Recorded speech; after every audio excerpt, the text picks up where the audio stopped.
Welcome to another episode of Follow the Brand TV.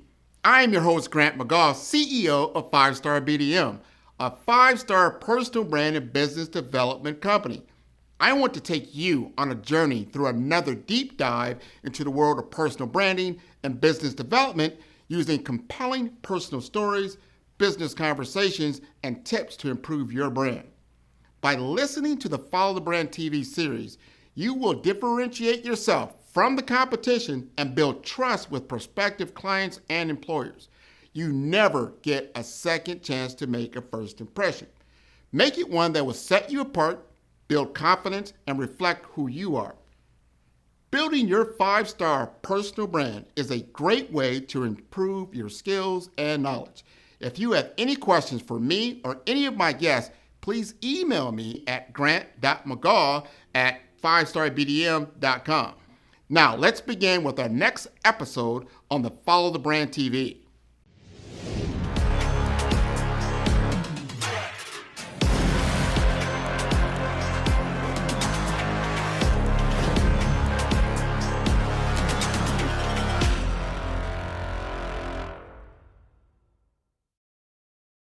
Welcome, everyone, to the Follow Brand Podcast, and we are deep into our financial empowerment series.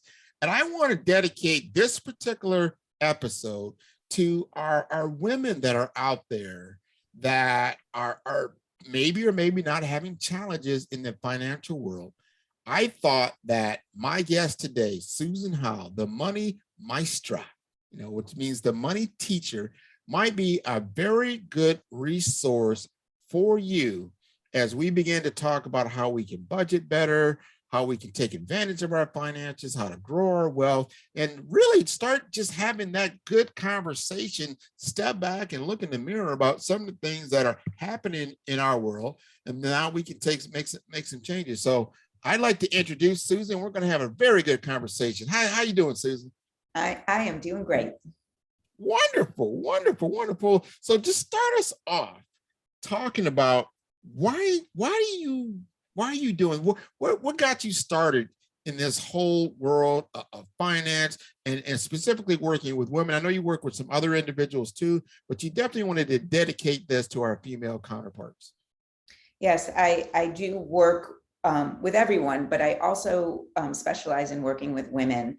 And I have a special place in my heart. Well, one, I am a woman, but two, I grew up poor. And I grew up with a mom that didn't work. She didn't drive. She didn't have her own money. She was totally dependent on my father for money. He had a problem drinking. And it was a volatile childhood. And what I saw was the reason my mom couldn't get out was she had no money of her own. And I was probably, 10, 11, maybe 12. I don't even think it was 12. And I was like, that will never be me. I will never be in a situation where I can't make choices in my life because I don't have my own money. So I was the kid with the paper out, the pet sitting, the babysitting, got a job as soon as I was 16, multiple waitressing jobs. Any way I could make money, I made money.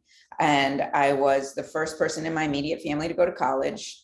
I graduated from college, worked for the state attorney's office in Miami, Florida for a while, but then I became first a tax collector with the IRS. And then I became an agent with the IRS, inspector, they were called back then, but a federal agent.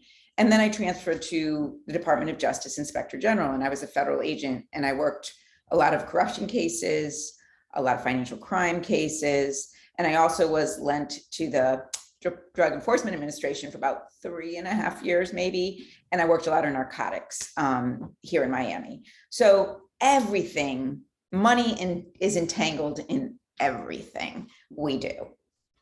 I agree with that, and I'm gonna tell you, that's interesting. Because I want to ask you this question, because if you spent that much time working in the IRS and you've seen individuals, like you kind of mentioned, like your mom was in a situation because of lack of funds. And maybe she was in a relationship that could have changed if she, if money were different. And we see how people do things that they hopefully maybe would not do, but they do them and they find themselves in trouble, and they find themselves in trouble with the law. Did you find that, the different cases that you got involved in, did you find that there was some common themes around that?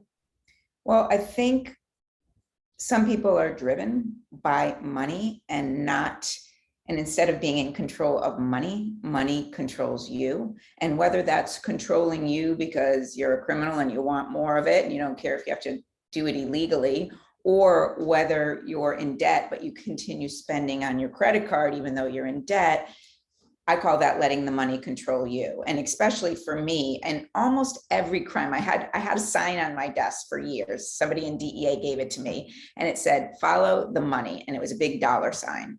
And my theory was, if I could follow the money, I could usually figure out the crime, because money leaves a trail, money tells a story. And money always tells a story, whether you're a criminal or whether you're, somebody struggling to get by and working, 60 hours a week. Money tells a story. And I feel so passionate that we need to take charge of our money instead of letting money drive our life. I like that. Follow the money. We're on Follow the Brand. We are going to follow the money today. And so I can hear the passion in your voice, and that you're looking to solve a problem that's bigger than yourself with the skills that you have acquired for other people. Can you elaborate on that? Yeah, I mean, first of all, I have personal experience, right? I know what it feels like to be poor. I know what it feels like to not be able to buy that thing you want to buy, to not go on vacation, to not have a nice car, to not live in a nice place, basically just scrape by. I used to say my mom would be like, we scraped by to get by. And luckily, like, we had our own garden, so we had fresh vegetables. I mean, that is a plus. And, I said my father drank a lot, but he was also a fisherman. So we would eat fresh fish. So we actually had some nice things, but overall, I had a real bad taste as a child as to what it's like to live without money. And I realized money has a lot of power if we let it have power. So I wanted to have power over money. And I decided early on, I would educate myself on how money functioned. I started investing when I was 23 years old in my retirement. So I started saving for retirement at 23, and which is why I was able to retire at 50. And I live a very abundant life, but I don't live beyond my means. And that has always been how I've lived. And so I've traveled all over the world. I've lived a great life, but I don't overspend. I don't go into debt. I don't do things that I know I can't afford, because to me, that takes away my freedom. If I'm burdened by debt and concern and worry about money, I'm not free. And I want to be free. So to me, if you are eyes wide open and aware of your money situation and you're handling your money situation, it creates space and freedom in your life to live the life you want. Well, that is very good advice right there. And that is a framework for how you lived your life. And I know one of the conversations we had a little earlier, and you brought this up, and it was a budget with a giant B. That you said the first thing I do when I sit down with a potential client, we talk about budget, and to me, when I hear budget, that means discipline. You've got to be disciplined, and you've got to have some kind of strategic plan or goal. Can you talk a little bit more about that? Yeah, I will. I mean, budgeting to me, it's the building block of financial wellness, financial responsibility, and ultimately financial freedom. But budgeting gets a bad name. People think of budget, it's restrictive, it's time consuming, it's too much. And to that I say, it's not. You just have to be eyes wide open. You have to take a look. If you're not willing to take a look at what you're really doing with your money, then you can't budget.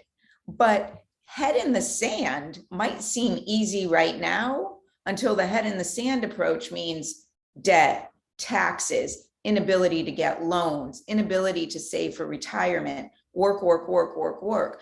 A budget is my map. A budget is what helps me know, am I living within it? it's what tells me, am I living within my means? So the budget, the time you spend first building, which is one of the programs I have, I tell my clients, before I can work with you as a coach, if you don't have a budget, you got to budget with me. I have to teach you how to create a budget and how to work a budget, because my financial discipline is based on having a budget and knowing what's coming in and what's going out. But I'll teach you how to do it. And to me, now I spend, I don't know, 2 to 5 minutes a day on my budget. But if you ask me today, Susan, how much money have you spent on groceries this month? I'll be able to tell you exactly what I spent on groceries, gas, insurance, whatever, because I know, because I keep track of it. So the time you're spending keeping track of it, what does that create?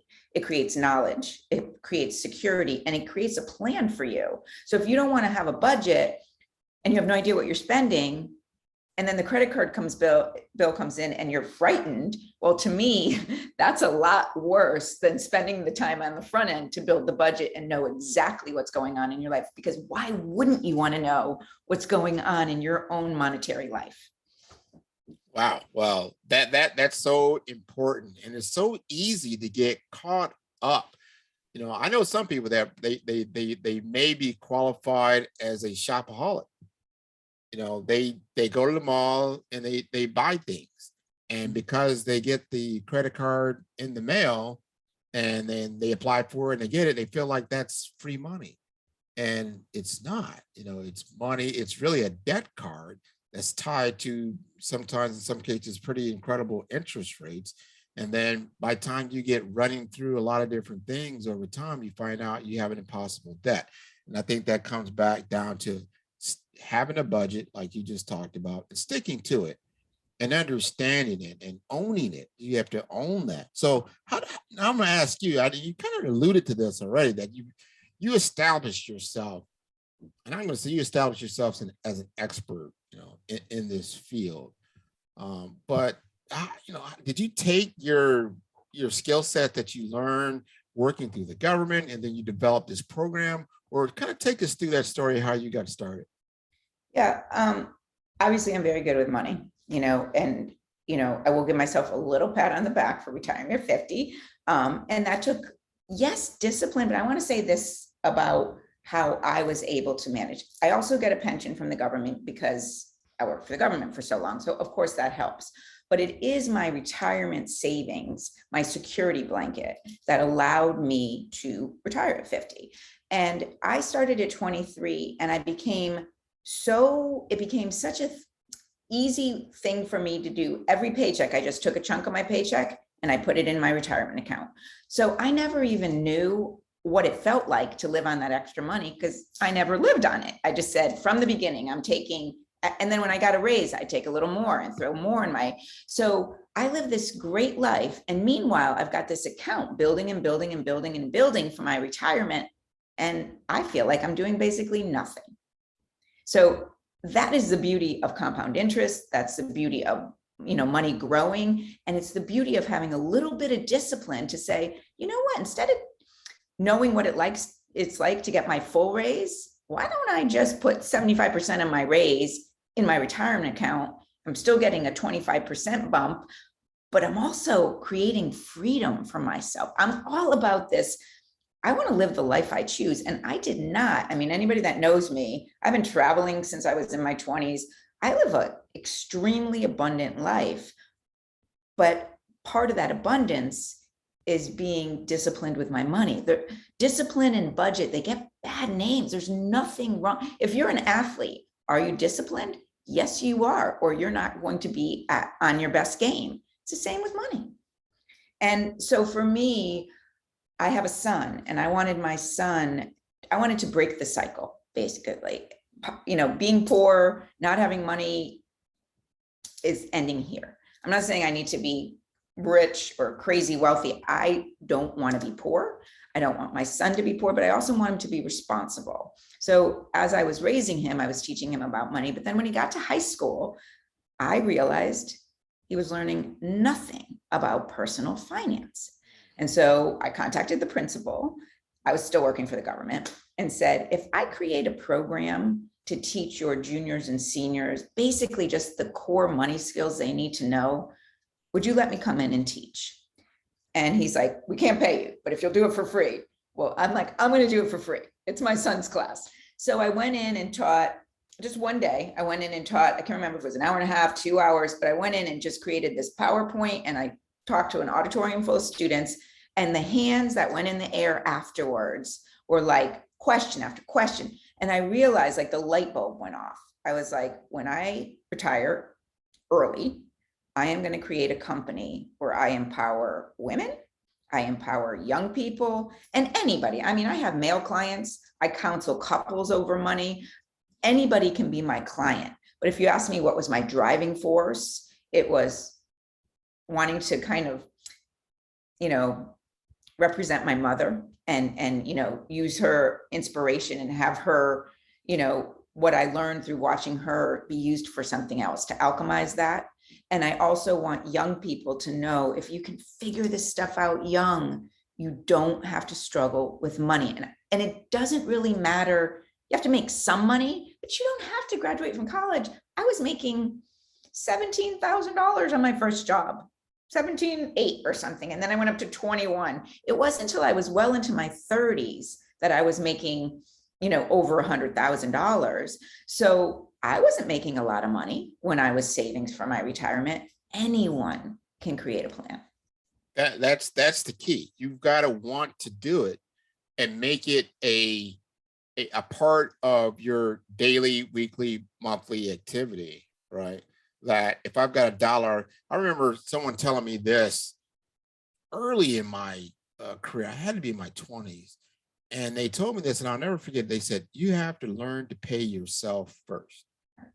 I was like, wow, what do you mean? He said, when you get that paycheck, pay yourself first. Put it into a savings, put it into your retirement that you don't touch, that grows. You will benefit from that. And I loved your analogy. Well, not even an analogy, it's just the fact that as you make more money, if you're living in a certain lifestyle that you like, right, and then you get a raise or some money comes in, take a portion of that money, and put it into that fund, into that retirement fund, so that when those rainy days come or things happen in your life, you're not stressed, because you have enough to take care of that and a lot more as you grow and do things moving forward.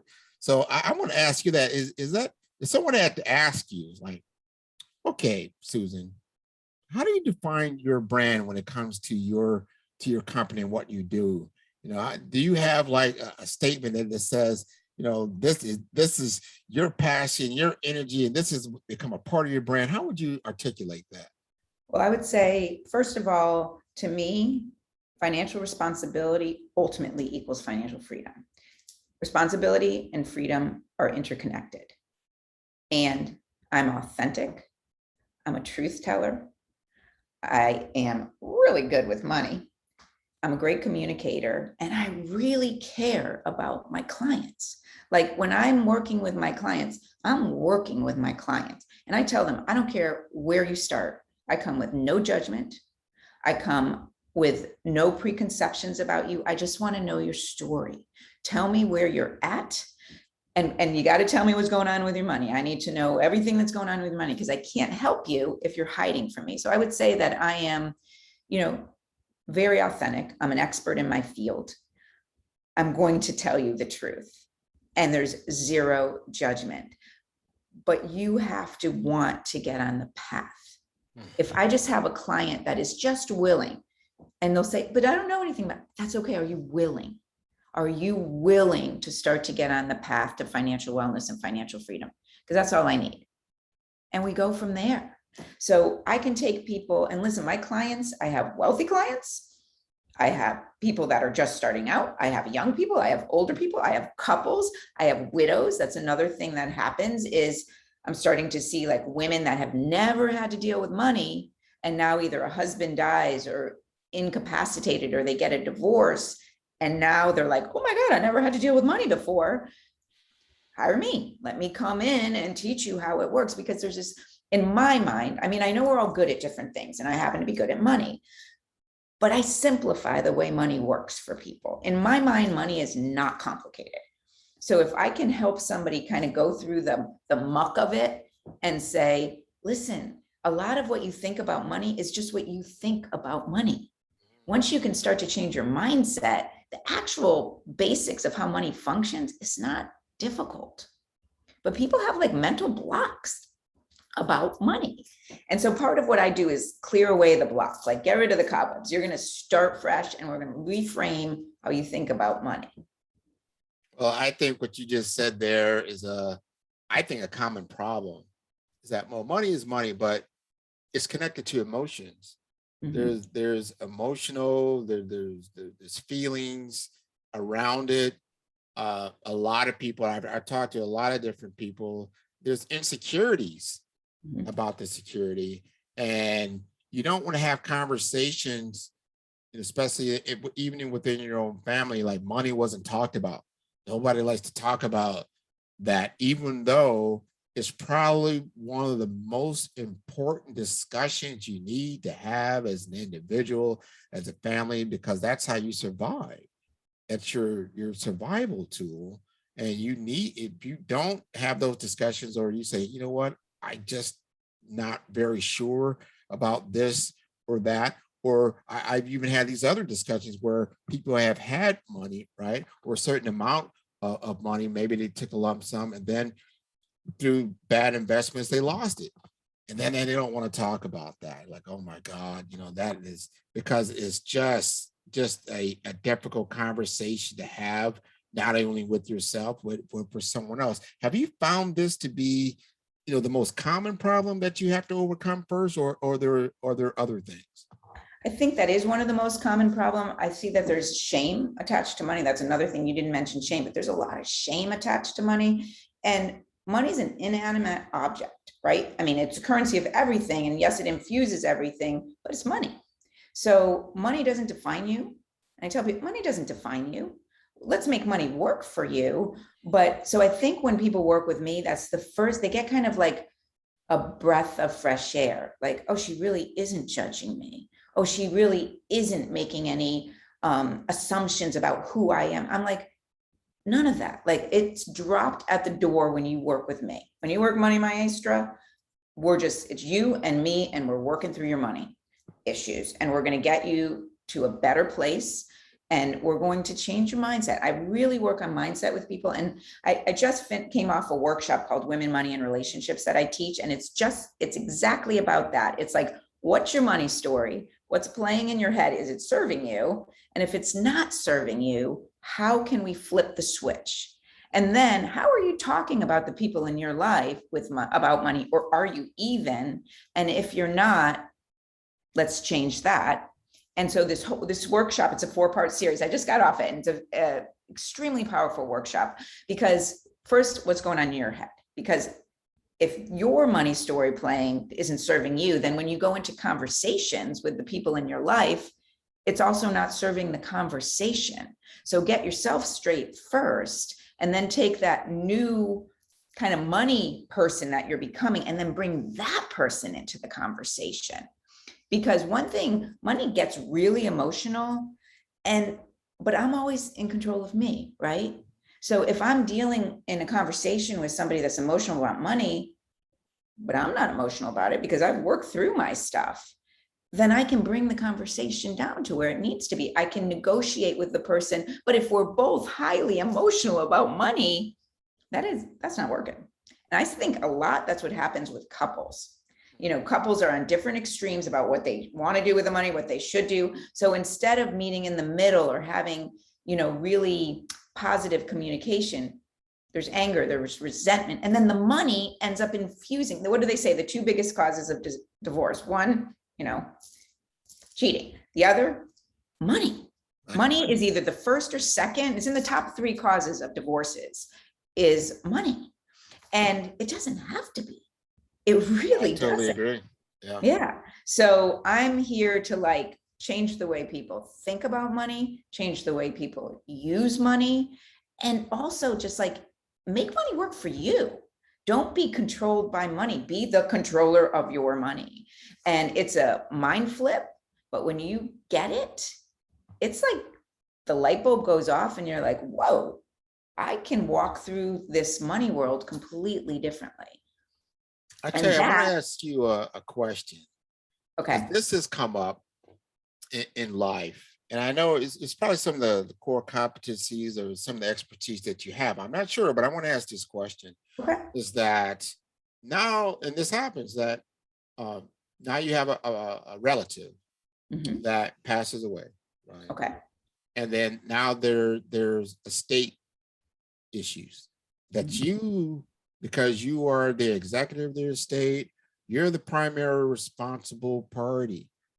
You now have to deal with things like either a will, or there's probate, there's dissolution, dissolvement of certain assets, possibly there's real estate, there's other beneficiaries that have to come and be involved, that and then all of a sudden you've got family members that feel one way or another about how this should happen or that should happen, and it could be a very big quagmire of stuff. Do you ever get involved in that kind of thing?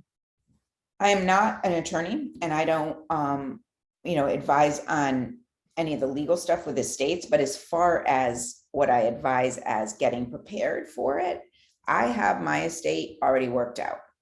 Hopefully I'm not dying anytime soon. I want to live a long time. But when I do, the people that have to make the decisions, it is going to be so easy for them because I have laid it out. And so I don't want my son or the person I choose to handle my estate to be stuck in that quagmire, because families feud over this. So my advice is go get yourself an attorney.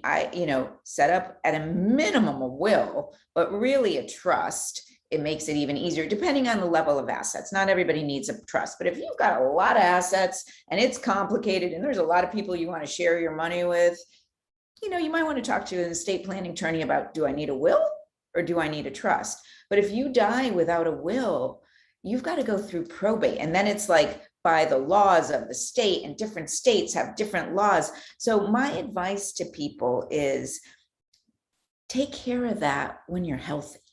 Right. Take care of that Yeah. when it's not emotional. And to me, when I first meet with clients, it's not going to be one of the first questions I ask them. But if somebody's going to continue to work with me, I'm going to say, do you have your end of life stuff handled? And if the answer is no, I'm going to say, well, I'm not going to do it for you because I'm not an estate planning attorney. And if you want to do something as simple as a will on, LegalZoom.com, that's your choice. I would advise probably hire an attorney because it's complicated.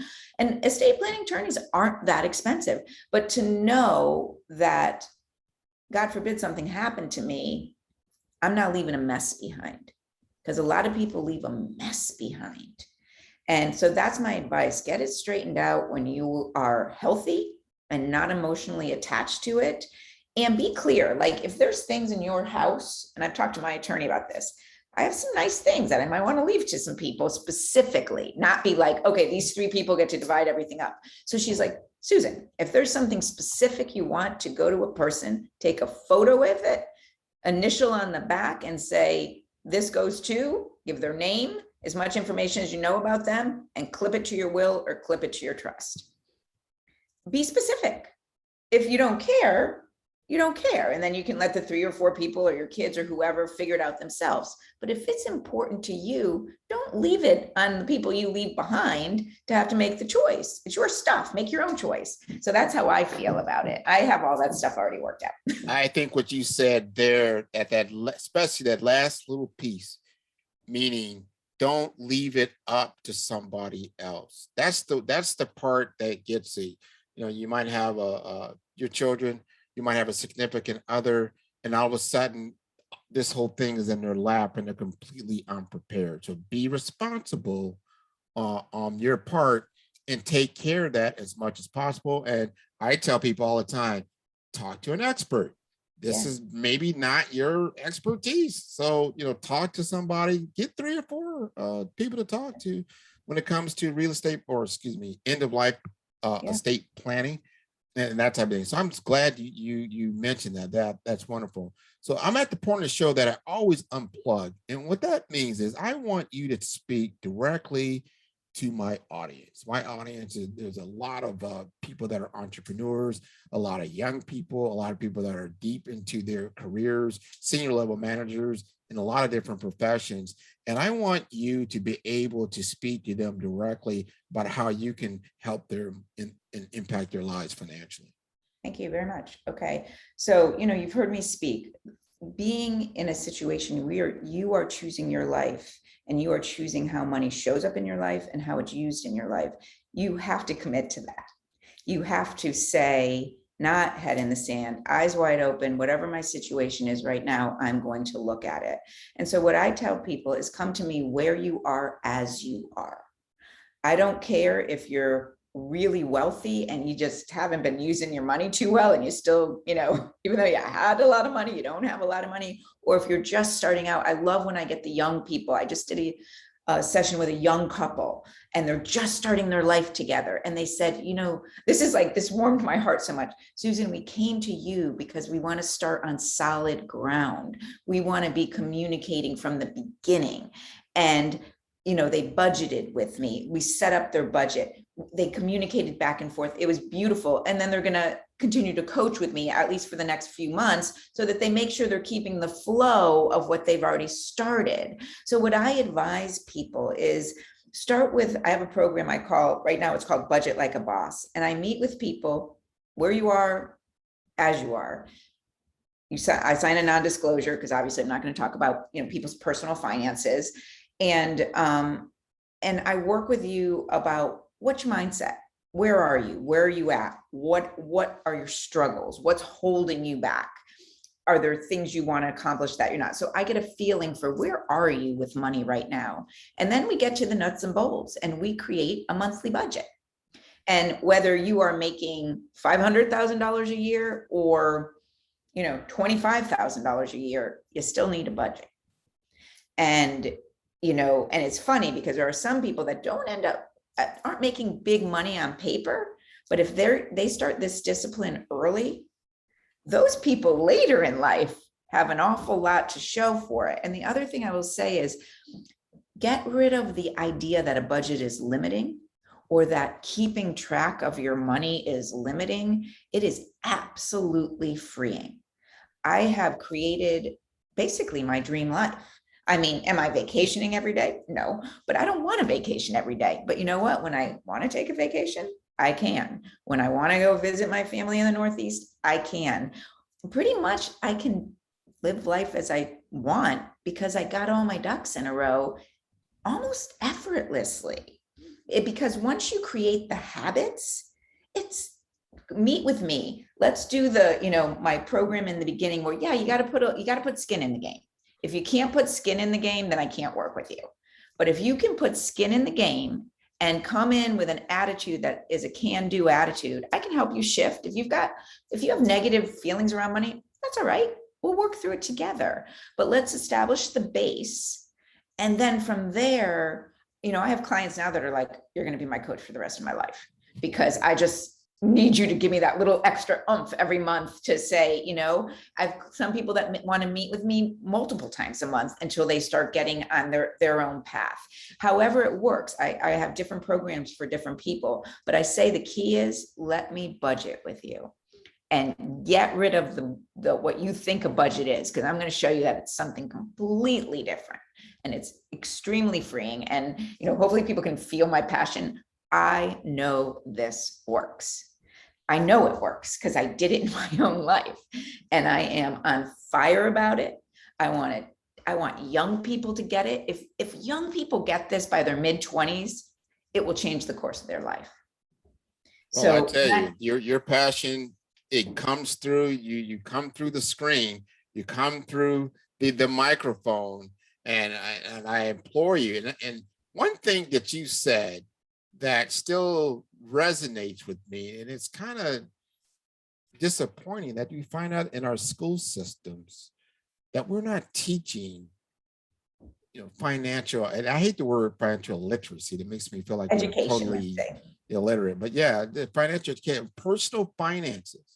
This is probably the most important thing you need to know in our society. And we're just shoving it under the rug. This, person getting the job is one thing, but being able to maintain their finances, that's everything, right? It is. And Grant, like in Dade County, this is new. It hasn't happened yet. We'll see how it transpires. And I'm hoping if anybody from Dade County education system is out there, I would like to help you with this. Allegedly, we're going to get a personal finance elective now. First of all, I'm not happy with that. It shouldn't be a personal finance elective. If what I'm hearing, I'm not 100% sure how it's going to transpire because it isn't here, but there is rumblings in Dade County where I live, Miami, that there is going to be something starting, but all I can say is it shouldn't be dip your toe in. It should be, let's get these kids what they need. Let's get someone like me and other people like me that already know how to do this to help you create the curriculum. If you're creating the curriculum and you're not good at finances, you're not going to have a good curriculum. So whoever is out there that might hear that is involved with Dade County school systems, I want to talk to you, because you have to get the right curriculum and the right mindset. If somebody's teaching money and they hate money, well, that's not going to go over well. You have to get somebody that knows what they're talking about, that is into it, and that wants these kids to get it. So it's a start. I think it's a little start, but it is a start. And I don't know if Dade County is an outlier or if other places are maybe starting to do this, but it needs to be done. And, I had one school say to me, I approached them about going there, and they said, well, we have somebody that is going to do it. And I said, really? Well, who is that? And it was somebody from a financial house, an investment company. And I was like, well, do you think maybe the motivation is that they want the parents to invest? I'm like, you also have to get somebody that is just there to teach. I mean, yes, of course, it would be nice to get some clients, but my motivation is to teach. I want people to get this so that they can have the life they choose and have an independent financial life. So I think it absolutely needs to be in our school system. And I hope somebody is listening out there. I would love to help with this. And so I'm just going to put that out there. Oh, no, we're going to make sure that it does get out there. I've seen this more and more, not just with your program, but a lot of programs that, schools, not even in colleges, only teach in certain ways. And that's why we have to have coaches like yourself. It's imperative that we know who these coaches are, what they do, what is their niche, and they can help you, because you've got to invest in yourself. 100%. We've got it. You just have to do it. And it's well worth it.